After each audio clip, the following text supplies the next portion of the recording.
বিশ্বকাপ ফুটবল ঘিরে উন্মাদনা সর্বত্র। দেশের বিভিন্ন স্থানে বড় পর্দায় খেলা উপভোগের আয়োজন চলছে। খুলনা নগরীর শহীদ হাদিস পার্কেও এরকম খেলা দেখার আয়োজনে আছেন বিভাগীয় প্রতিনিধি মোহাম্মদ অসীম। জানাবেন বিস্তারিত। সরাসরি যুক্ত হচ্ছি তার সাথে। অসীম, কি অবস্থা দেখতে পাচ্ছেন? সারা দেশেই তো এরকম বড় পর্দায় বিভিন্ন জায়গায় খেলা প্রদর্শন করা হচ্ছে। কি অবস্থা দেখতে পাচ্ছেন খুলনাতে?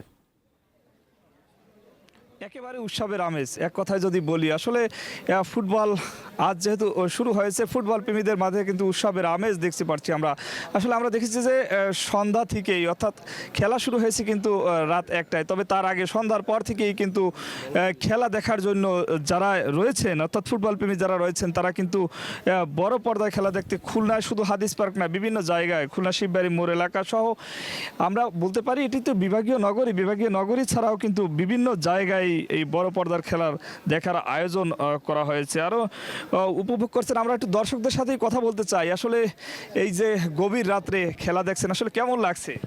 আসলে ভালোই লাগছে। এই রাত্রেবেলা ফার্স্ট খেলা শুরু হলো আর কি ফিফার। আমি একজন ব্রাজিল সাপোর্টার, তারপরও আজকে ফার্স্ট খেলা, এর জন্য এসে দেখলাম, ভালোই লাগতেছে। ব্রাজিল সাপোর্টার থেকে একটু আর্জেন্টিনার সাপোর্টারে যেতে চাই। আসলে গভীর রাত্রে খেলা দেখছেন, আজকে প্রথম খেলা, কেমন লাগছে? খেলা বরাবরই ওয়ার্ল্ড কাপের অপেক্ষায় থাকি আর কি। জুন মাসটা পড়ার সাথে সাথে মনের ভিতর আর কি ওয়ার্ল্ড কাপের একটা উন্মাদনা চলে আসে।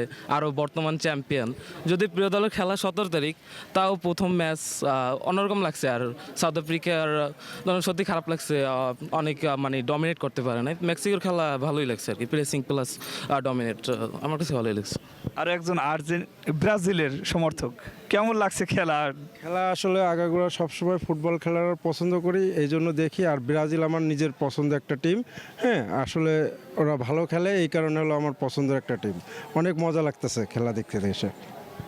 শুনছিলেন আসলে ব্রাজিল আর আর্জেন্টিনার যে সমর্থক শুধু এখানে রয়েছেন তা নয়, কিন্তু আসলে বিভিন্ন দলের সমর্থকরা কিন্তু এখানে রয়েছেন। আসলে বড় পর্দার খেলা দেখতে আমরা যে শুধুমাত্র যে তরুণ এবং তরুণীরা রয়েছেন তা কিন্তু নয়, এখানে বিভিন্ন নানান বয়সী দর্শকরা কিন্তু এই বড় পর্দার খেলা দেখতে আসছেন। আসলে প্রতিটি গোল, আক্রমণ কিংবা রোমাঞ্চকর মুহূর্ত, নাসির, প্রতিটি মুহূর্ত কিন্তু উচ্ছ্বাসে ফেটে পড়ছেন। আজ যেহেতু আসলে বেশিরভাগই দেশে বাংলাদেশের সমর্থক আর্জেন্টিনা এবং ব্রাজিল, তাদের খেলা না, তারপরেও কিন্তু সমর্থকরা উচ্ছ্বাস করছেন। কারণ আজ যেহেতু ফুটবল প্রেমীদের একটি মিলন মেলা বলতেই হবে। আসলে সব মিলিয়ে একেবারে উৎসবের আমেজ বলতে পারি এই ফুটবল খেলাকে ঘিরে খুলনায় চলছে। আমার কাছে আপাতত এই ছিল খুলনার শহীদ হাদিস পার্ক থেকে ফুটবল প্রেমীদের যে ফুটবল খেলা সেটি দেখার এবং উচ্ছ্বাসের সর্বশেষ খবর। নাসির।